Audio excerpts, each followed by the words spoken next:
16% का 25% कितना होगा। जी हाँ दोस्तों, कई बार ऐसा होता है कि प्रतिशत को छोड़ दीजिए तो प्रतिशत का प्रतिशत और कभी कभी तो उसका भी प्रतिशत निकालने की जरूरत हमको हिसाब किताब में पड़ती है। तो आज के इस वीडियो में आपका ये प्रतिशत का प्रतिशत निकालने वाला कॉन्सेप्ट पूरी तरह से क्लियर होने वाला है। तो वीडियो बहुत ही इंटरेस्टिंग होने वाली है। चलिए वीडियो शुरू करते हैं। तो देखिए यहाँ पर क्या है दोस्तों, सबसे पहले तो आप इसको करने के लिए इसका बेसिक रूल समझना जरूरी है। तो देखिए बेसिक रूल्स क्या है, जो इसका आधारभूत नियम है वो क्या है, तो इसको समझ लीजिए। देखिए कहीं भी अगर परसेंट लगा होता है तो इसको हिंदी में कहा जाता है प्रतिशत, प्रतिशत, और अंग्रेजी में बोला जाता है परसेंट। इसका मतलब होता है हर एक 100 रुपए के हिसाब से, ठीक है, हर एक 100 रुपए पर, ठीक है, या 100 पर। अगर रुपए पैसे वाली बात है तो यहां रुपए होगा, नहीं तो रुपए हटा दीजिए। हर एक 100 पर इसके हिसाब से प्रतिशत की गणना की जाती है।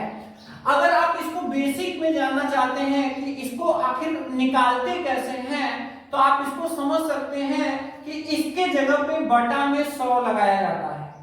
क्या लगाया जाता है? बटा में 100, ठीक है। बटा 100 होता है, इसका मतलब बस आप ऐसे समझ के चलिए कि बटा में, यानी कि बटा में नीचे डिनोमिनेटर में, ठीक है, 100 लगाया जाता है, ठीक है। अब यहाँ पे हम कुछ वैल्यू दे रहे हैं, जैसे मान लीजिए 5% अगर हम यहाँ लिखें तो ये हो जाएगा 5/100। अगर 16% लिखें तो ये हो जाएगा 16/100। यही चीज अगर हम यहाँ लिखें 25% तो ये हो जाएगा 25/100, ठीक है। तो यहां पर जो भी वैल्यू यहां पर रहेगी, ठीक है, वो वैल्यू के हिसाब से हम बटा में यानी कि नीचे 100 लगा देते हैं, ठीक है।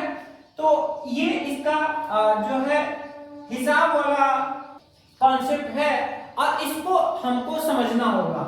अब यहां पर देखिए, यहां लिखा है 16% का 25% कितना होगा, ठीक है।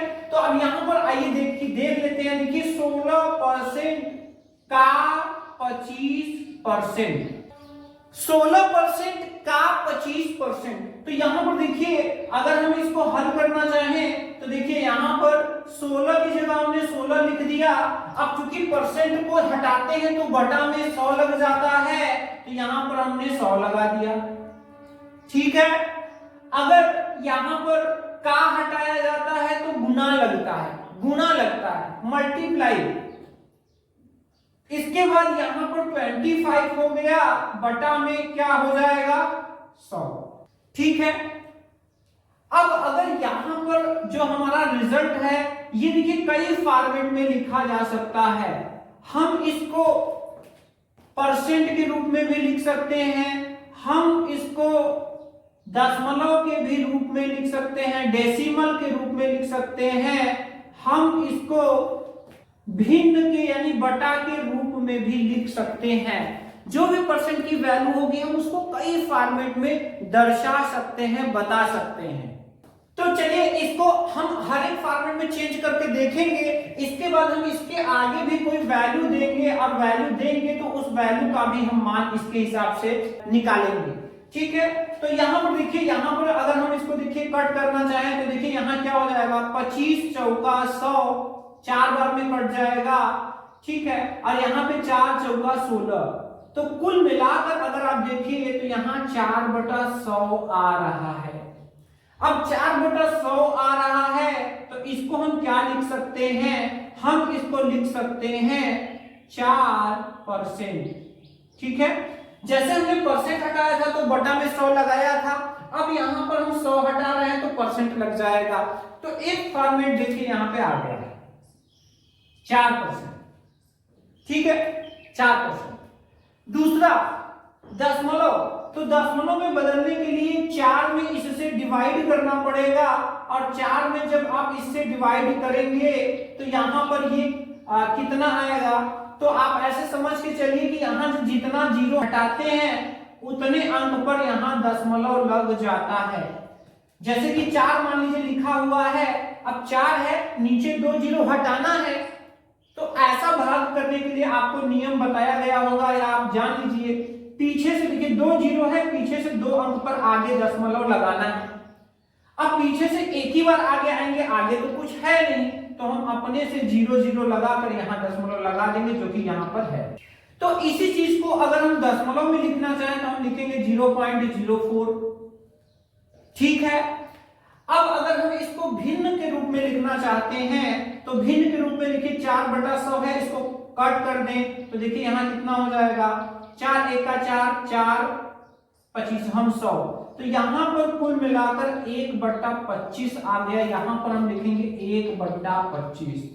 ठीक है।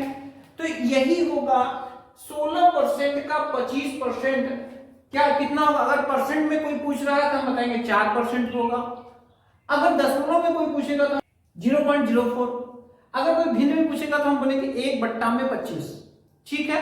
तो ये 3 फॉर्मेट आपको पता होना चाहिए। ठीक है। अब यहाँ पर जैसे यहाँ पे कोई वैल्यू है, अब कोई भी वैल्यू है, चलिए मान लीजिए हम 1000 ले लेते हैं। कितना ले लेते हैं? 1000 ले लेते हैं। 1000 का अब यहाँ पे जो वैल्यू है इसके जगह पे हम 1000 ले रहे हैं, तो 1000 का 16% का 25%। ठीक है। तो अब यहां पर देखिए, यहां पर आप कई तरीके से इसको निकाल सकते हैं। आप अगर नॉर्मली निकालना चाहें तो देखिए 1000 का हटाएंगे तो गुना लगेगा, 16% हटाएंगे तो बटा में 100 लगेगा, गुने, क्यों? क्योंकि का फिर से आ गया तो हटाएंगे तो गुना लगेगा। इसके बाद यहां पर 15 और यहां पर 100। अब देखिए 3 जीरो से 3 जीरो हम कट कर देंगे। इसके बाद कितने बच रहे हैं? 16 गुना में 25 और बटा में 110 बच रहा है। अब देखिए 16 पंजे 80, हासिल लगा 8, 16 दूनी 32 और 8 40 बटा 10, तो ये कट जाएंगे, कितने आ जाएंगे? 40। ठीक है। तो आप ऐसे भी निकाल सकते हैं। ठीक है, जो कि आपका एकदम नॉर्मल सा तरीका है।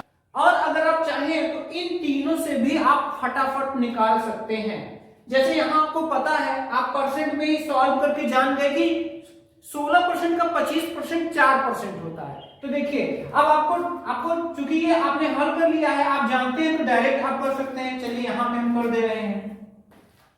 यहां पर देखिए, यहां पर 1000 का, अब यहां पर चलिए पहले हिंदी लिख लेते हैं फिर हल करते हैं।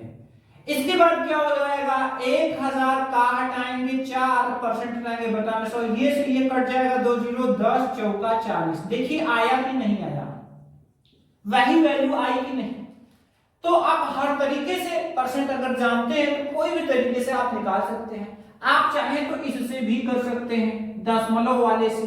कैसे? ये आपका क्वेश्चन 2 बन गया, यानी दूसरा तरीका बन गया। क्वेश्चन 3 तरीके से देखिए, यहां पर 1000 का हमें निकालना है 16% का 25%। तो यहां पर आप देखिए ये जो 16% का 25% जो कि हमें यहाँ पे क्वेश्चन में दिया गया था, इसके जगह पे हम यहाँ पर क्या कर रहे हैं? हम दशमलव वाला ले रहे हैं। तो देखिए 1000, यहाँ पर 1000 हो गए, का हटाएंगे गुना लगेगा। अब इसके जगह पे हम यहाँ पे 0.04 लिख सकते हैं। अब यहाँ पर जब हम इसको सॉल्व करेंगे तो देखिए जो 1000 का इसमें गुना हो रहा है, तो यहाँ पर 4 और उसके बाद पीछे 3 जीरो लग जाएंगे। अब यहाँ पर 2 अंक पर दशमलव है, यहाँ पर 2 अंक पर दशमलव लगाएंगे तो ये हो जाएगा 40.00, जो कि होगा 40, क्योंकि दशमलव के बाद जीरो का मतलब नहीं होता। तो देखिए आप चाहे जैसे कीजिए, आपको हर बार रिजल्ट वही मिलेगा। ठीक है, चाहे हमने इस तरीके से किया नॉर्मल मेथड से तब पर भी मिला, हमने उसका परसेंट निकाल करके किया फिर भी मिला, हमने उसका दशमलव वाले रूप से किया फिर भी मिला। अब यहाँ पे चौथा तरीका भी देख लीजिए, क्वेश्चन 4। क्वेश्चन 4 में यहाँ भिन्न वाले तरीके से भी हम यहाँ पर करके देख रहे हैं। तो यहाँ पर देखिए 1000 का, यहाँ पर कितना निकालना था हमें, यहाँ निकालना था 16% का 25%। अब ये 16% का 25% के जगह पे हम 1/25 यूज करेंगे। तो यहाँ पर देखिए 1000 का हटाएंगे तो गुना लगेगा। अब यहाँ पर हम इसके जगह 1/25 कर दे रहे हैं। अब देखिए 25 से काटेंगे, 25 चौका 100, 25 चौका 100। अब ये एक 0 बच रहा है तो यहाँ पे हम 40 बार में काट सकते हैं। यहाँ पर भी कितना आ रहा है, 40। तो इस तरह से हम परसेंट वाले को भी बड़े आसानी से निकाल सकते हैं। और अगर आपको अच्छी जानकारी है तो ये आप तीनों फॉर्मेट में ही आप समझ करके फटाफट अपना हिसाब किताब, अपना कैलकुलेशन कर सकते हैं। चलिए एक होमवर्क क्वेश्चन आपको होमवर्क क्वेश्चन देते हैं और इसका जवाब आपको कमेंट में देना है। 3 क्वेश्चन मैं यहाँ पर दे रहा हूँ आपके लिए और इसका जवाब आपको कमेंट में देना है। तो देखिए पहले क्वेश्चन में हम क्या दे रहे हैं, पहले क्वेश्चन में हम दे रहे हैं 1600 का 20% 50%। यहाँ पर हम दे रहे हैं 5000 का 30% का 15%। ठीक है, यहाँ पर हम दे रहे हैं 12000 का 50% का 40%। ठीक है, इतनी वैल्यू हम दे रहे हैं और इसको आपको करना है और कमेंट में जवाब देना है। अब एक चीज तो हम लोगों का छूट जा रहा है, कैलकुलेटर। अगर हमें कैलकुलेटर से करना है तो हम कैसे इसको सॉल्व कर सकते हैं फटाफट। तो कैलकुलेटर से भी देख लीजिए, कैलकुलेटर ट्रिक भी यहां पर समझ लीजिए। यहां पर हम कैलकुलेटर एंट्री लिख दे रहे हैं, कैलकुलेटर ट्रिक। तो देखिए कैलकुलेटर ट्रिक क्या होगा इसका, इसको समझ लीजिए, कैलकुलेटर ट्रिक। तो कैलकुलेटर ट्रिक में क्या है, आप ध्यान दीजिए, कैलकुलेटर ट्रिक में जो भी आपकी वैल्यू है, जितने का भी आप निकालना चाहते हैं, जैसे देखिए यहाँ पे वैल्यू आपका 1600 हो गया, ऐसे आगे जो भी चीजें दी गई हो यहाँ पे आप वैल्यू एंटर करेंगे।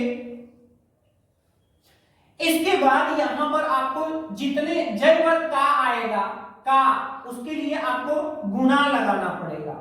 इसके बाद जितना भी आपका परसेंट है पहला, इसको एंटर करने के बाद आपको परसेंट एंटर करना है। फिर अगला जो परसेंट होगा उसके लिए फिर से गुना लगाएंगे, जितना भी वैल्यू का परसेंट होगा वो परसेंट एंटर करेंगे और यहाँ पर परसेंट, यहाँ पे उसका वैल्यू एंटर करेंगे, उसके बाद परसेंट एंटर करेंगे। अगर कुछ और भी परसेंट है तो यहाँ पे गुना लगा के उसको भी आप आगे कर सकते हैं। तो इसी तरीके का इस्तेमाल आइए हम लोग करते हैं अपने इस क्वेश्चन के लिए। तो यहाँ पर देखिए, इसको मैं चलिए यहाँ पे कर दे रहा हूँ, यहाँ पर हम इसको कर दे रहे हैं। तो देखिए यहाँ पर हमारी वैल्यू कितनी है, तो चलिए हम लोग 1000 का निकाल रहे थे तो हम 1000 हमने एंटर कर दिया कैलकुलेटर में। इसके बाद का हटाएंगे तो गुना लगाएंगे। इसके बाद यहाँ पर 16 है तो हम 16 एंटर करेंगे और जस्ट उसी के बाद परसेंट एंटर कर देंगे। अब फिर से का है तो फिर से गुना लगाएंगे। अब 25 है तो यहाँ पे 25 और फिर परसेंट का जो बटन होता है कैलकुलेटर में उसको एंटर कर देंगे। जैसे ही एंटर करेंगे आप देख सकते हैं आपका रिजल्ट आपके पास है 40। तो फटाफट इन क्वेश्चंस का जवाब कमेंट में दीजिए। जी हाँ दोस्तों, उम्मीदों का प्रभात में आपको मिलती रहती है हिसाब किताब वाली वीडियोस। अगर आपके भी मन में कोई क्वेश्चन हो, कोई कंफ्यूजन हो तो आप कमेंट कर सकते हैं। हो सकता है अगली वीडियो आपके कमेंट वाली हो। मिलते हैं नेक्स्ट इंटरेस्टिंग वीडियो में आपके कमेंट वाले किसी और क्वेश्चन के साथ। जय हिंद।